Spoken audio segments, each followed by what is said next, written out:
the Lord lay on my heart, we'll ask him if he wants to preach or share, and they'll do it because that's what God wants. And then, so that's the reason I have to be ready, but again, I could pass it on if somebody needs to be passed on to someone.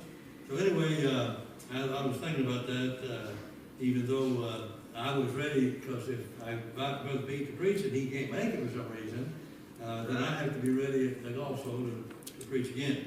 So anyway, pray for me tonight.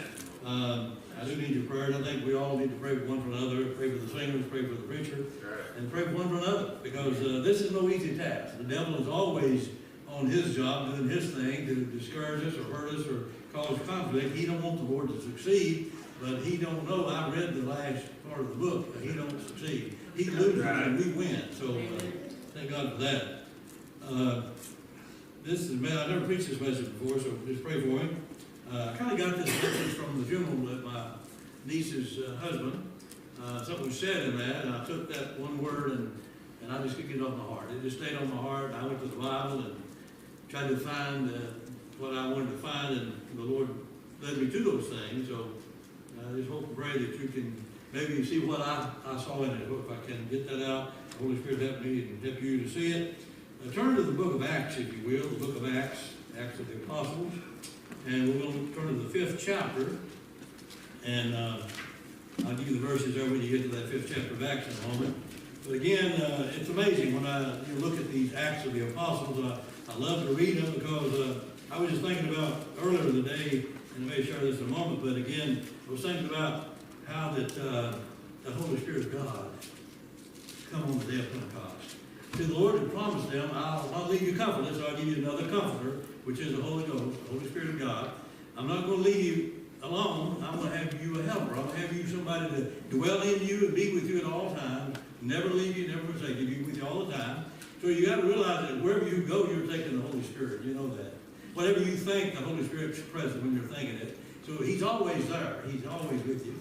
And so when you can imagine that day of Pentecost when that Holy Spirit of God came as a mighty rushing wind, and I mean thousands were saved, and just an amazing time. So we're going to look at tonight at the 5th chapter for a moment, verse 12. It says, "And by the hands of the apostles were many signs and wonders wrought among the people. And they were all with one accord." Well, that's so beautiful if you get everybody at one accord. "In Solomon's porch. And of the rest does no man join himself to them, but the people magnified them. And believers were the more added," I like that word I circled, added, "to the Lord. Multitudes, both men and women. Insomuch that they brought forth the sick into the streets and laid them on beds and couches, that at least the shadow of Peter passing by might overshadow some of them. There came also multitudes out of the cities round about into Jerusalem, bringing the sick folks and them that were vexed with unclean spirits, and they were healed, every one." Well, we see Peter, and I just see Peter walking on that road, and I see his shadow, and I thought about, this man Peter, this is a man that cursed and swore and said he didn't know the Lord 3 times before the cock crowed. But he's also the man in John chapter 21 that Jesus said, "Simon, John 11, thou me?" And he said, "Yes, Lord, you know I love you." He will feed my sheep. You really love me, you feed my sheep. And he asked him 3 times. It kind of grieved Peter that he asked him 3 times if he loved him. Matter of fact, I shared a message years ago about that, do you love me? And I never thinking of Ralph, because Ralph would come up from Sunday school. I'd already sometimes be announcing the message and give him the title of the message, and Sister Connie would sit there and she would write them down and give them to Ralph. Ralph would, and she'd pass it back to Ralph. And so that morning she wrote that message down that he loved me. And she got to thinking about, I can't hand that to Ralph. It really bothered her. She didn't know what to do. She was in a fix. I don't think she ever passed it back. I think I went on and preached. But again, he wanted to be sure that Peter really, really loved him. Right. And Peter confessed that he really did. He really loved him. Do you love him tonight? Amen. Really, really love Jesus tonight. You know what? When you love somebody, they're the first and foremost thoughts of your heart and mind. When I fell in love with that little girl, she's a little girl by now. She was 15. And I was going to the high school, and I met her. And man, I've seen a lot of girls at that school, but there is something when I fixed on her, I said, that's the one. I got to go out with her. And I fell in love with her.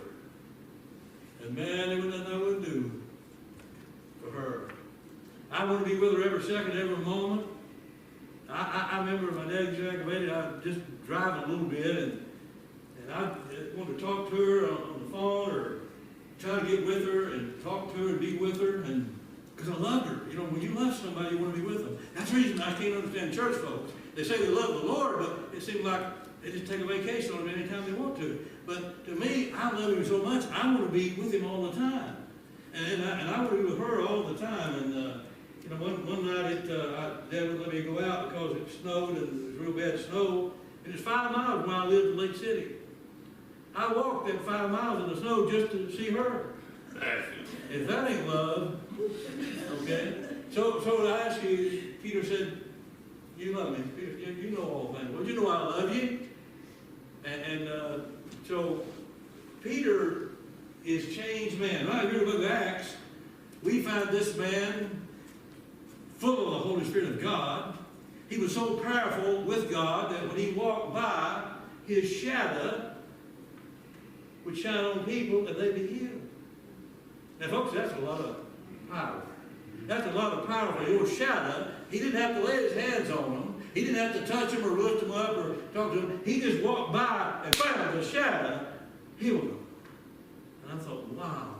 So tonight, the message is your shadow. Your shadow. My shadow. I'm going to look at my shadow. I'd like to improve it. So I'm hoping this will help you want to improve your shadow. But how are you casting a shadow? What does people see when they see you walk by? What do they think when they see you walk by? What kind of comments you think's in their head? Oh, I know that guy. I like him. He's a straight shooter. He's a nice guy. He'd do anything for you. Well, that lady, she's a fine woman. So how is your shadow being cast in our community, in the world today? Even if you go to Florida vacation, how's your shadow? How's it shattering? How's it looking? How's it hitting? How's it affecting people when you walk by? Do they see Christ in you? Do they feel Christ in you? Do they sense that you are a child of the King? So, as I thought about this message, I just could not help but get over thinking about his shadow. And so tonight, the Bible definitely teaches us in John 8:12, Jesus said that he said, I'm the light of the world. The light of the world. You think about the light of the world. I mean, the whole world needs lighting up, and he's the light of the world. Matter of fact, if we go back over here to Matthew, if you will, in chapter 5, Matthew chapter 5, and let's look at verse 14. Jesus said, ye are the light of the world. Now, not that he's the light of the world, he said, you're the light of the world. And the city that is set on a hill cannot be hid. You can't hide it. If you're a Christian, you can't hide it. And I don't want to be boasting, blowing my whistle, nothing, but I remember several times we'd be together, wife and I, be somewhere, and I mean, we wasn't preaching or teaching or have the Bible or nothing.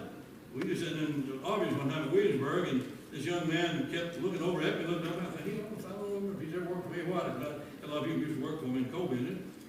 But he finally come over, he said, are you all Christians? And I said, yeah. Yeah. And he said, I thought you was. And he tell you something? I mean, you know, it made me think, Lord, how can they see Christ in me? And so they can see Christ in you. And they can see the devil in you too. Right. Amen? Yeah, I mean, I have to confess with Pete and said there have been times that I got aggravated at her, mad at her. I love her. And she got mad at me and aggravated me, and she loves me. But But again, we need to love the Lord with all our heart, soul, mind, and strength. And so he goes on to say here in verse 15, neither do men light a candle and put it under a bushel.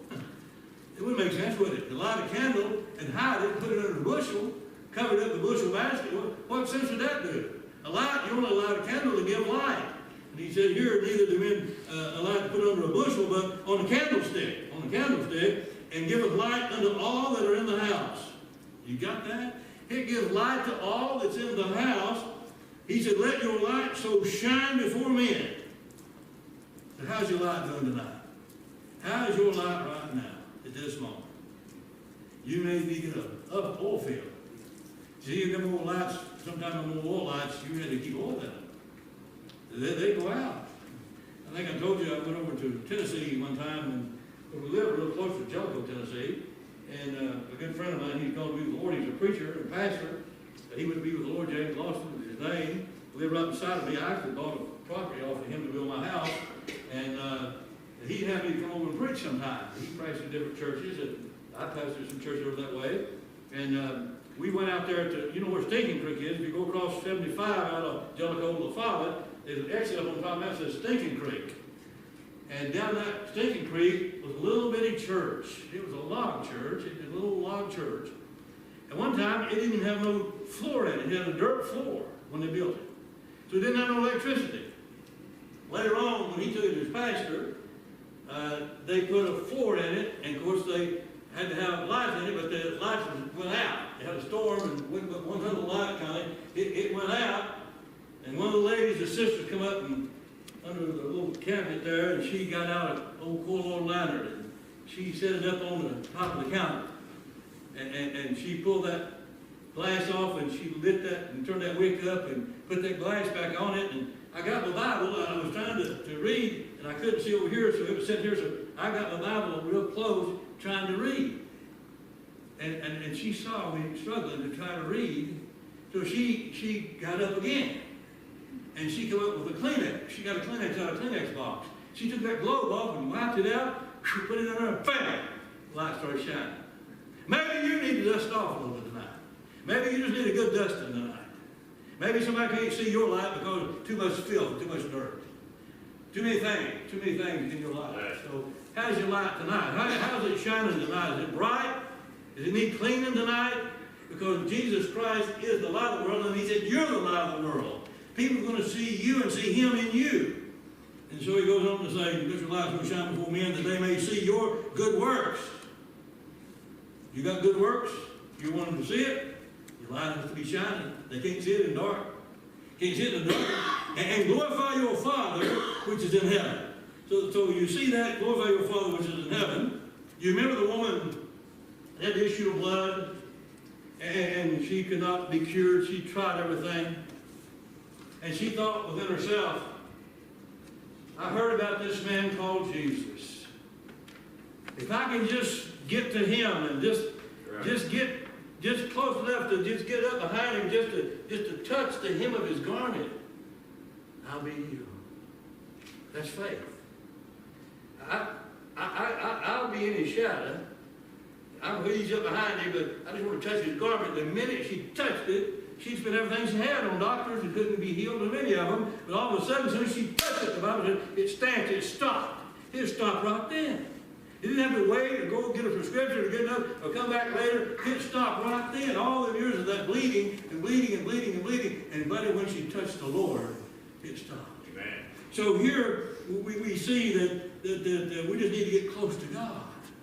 As a matter of fact, over here in 1 John, I know we talk about this verse, we quote 1 or 2 of these verses all the time, but I want to read these verses to you again tonight out of 1 John chapter 1, verse 5. This then is the message which we have heard of him and declare unto you, that God is light. We've heard that message, amen? Now we will declare to you that God is light. He's light. And in him is no darkness at all. Woo! Praise the Lord. There's no darkness in him. And we got some dark spots in our lives. We all have. But there's no darkness at all in him. I love that. No darkness in him at all. If we say we have fellowship with him If we say we have fellowship with him and walk in darkness, we lie. We're a liar. If you say you've got fellowship with God and you're in sin and walk in darkness, you're a liar. That's what God said. I didn't say that. I just read it to you out of God's word. He said, you lie and do not the truth. And do not the truth. You're a liar and you do not the truth. But if you walk in the light, as he is in the light, we have fellowship one with another, and the blood of Jesus Christ, his Son, cleanses us from all sin. Isn't that wonderful? To walk in the light, to walk close to God, to walk in that light, to be able to see and understand what's going on. Because when you walk in darkness, you can't see where you're going. You can't see where you're going. I've seen blind men. I've seen a blind man down in Belleville, Florida. I was plastering a big old apartment building. We was up on like the third floor outside in big concrete blocks, and we take that mud and stucco and hot ground, we skin it up and down and fix it and float it, and they paint it. And this little blind man, he come along with his cane. He was tapping the streets. Old blind man, this black man. I was in the black section of town. And he all bent over and couldn't see. He just felt the edge of the sidewalk.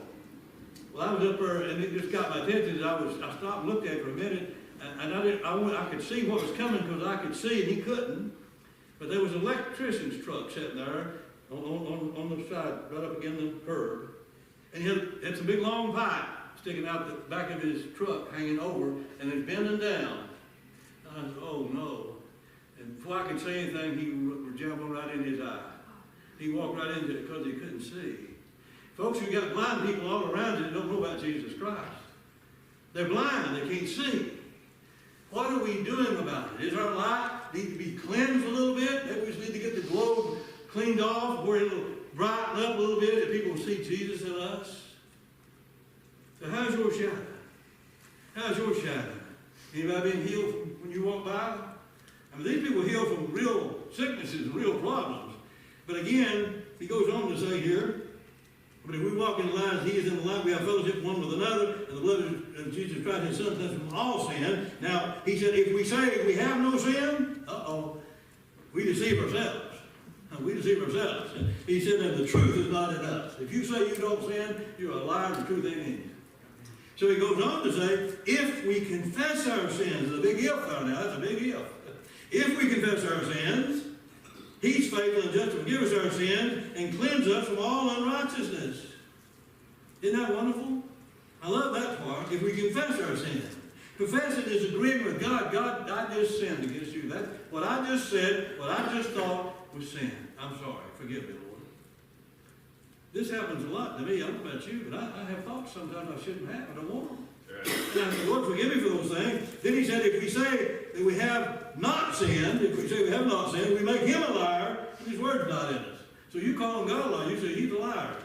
You say you don't sin, God says you sin. But again, he gives you some hope here because he lets us know that we can have light because he is the light. And we look at Peter's life and think about his shadow. And I thought about my shadow. Does anybody see Jesus in me? Does it let others see Jesus in you? Let others see Jesus in you? That's what we need to do, let others see Jesus in us. But sometimes we act like, walk like, and talk like the world. And so we got to let others see Jesus in us. And of course, then I kept thinking about Peter and this great light and what he was doing with this great light. You know, James in his writing, he said there in James 4:8, draw nigh unto God, and he'll draw nigh unto you. You got that? You got to make the first step.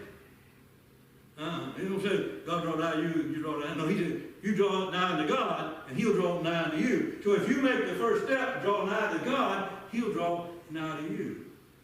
So maybe we need to take a step tonight towards God. Maybe we need to get a little closer tonight to God. That our lights may shine and we may help others to come to know Jesus. That we can let our light shine, we can have a testimony, but be ready at all times. Be ready to give somebody that testimony of hope that you have.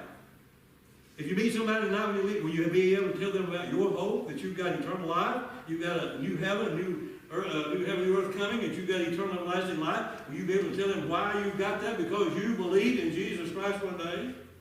But I love that drawing nigh unto God. You draw nigh unto you. Now,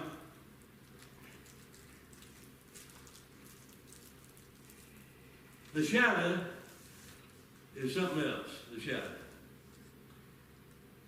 If I had a big light right there, shining on this wall up here, you would see my shadow.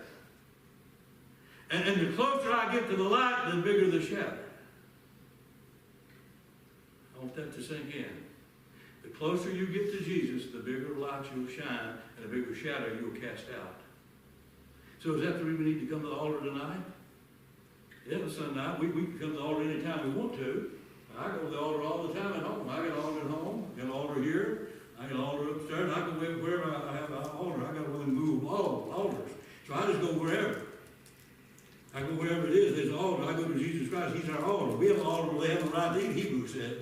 They don't have a right to go to him. They don't have a right yet until they get saved. We got a right to go to him and do that. So you think about this. The closer you are to that light, the bigger your shadow will be.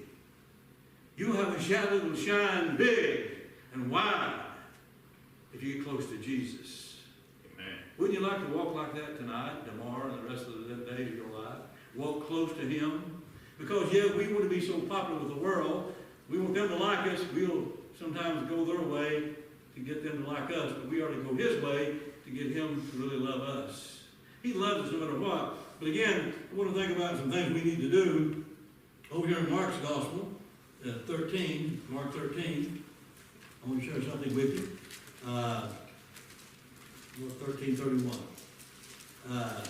Listen to how this reads. 13:31. Okay. Heaven and earth shall pass away, but my words shall not pass away.